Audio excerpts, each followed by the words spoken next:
Kodėl jūs filmavot tą laidą, kurie rodys pirmadienį, žodžiu, rugpjūčio 27, karamelinės naujienos? Kodėl jūs rodėt be manęs, be mano, kaip sako, komentarų? Tai jūs jau paskelbėte, anonsą eina. Nu ką gerai. Kokius kapinės aš sunaikinau?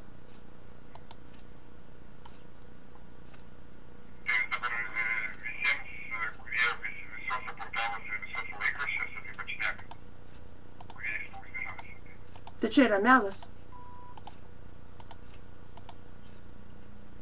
Gal iki teisminis tyrimus reikėjo pasiteirauti, ar pradėtas, ar baigtas.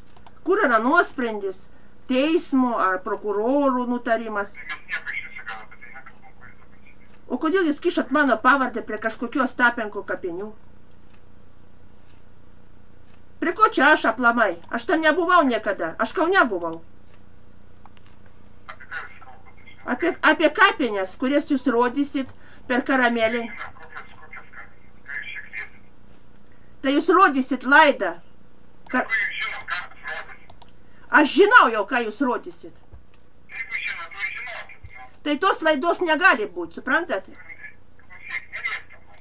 Aš nerėkau jo, aš įspėju, kad aš paduosiu į teismą. Tai aš nenoriu išvis sėti savo pavardę su tuo alkoholiku Ostapenko. Ar jūs suprantat, ar ne? Kad niekur mano pavardė nefigūruotų su tuo asmeniu, suprantat?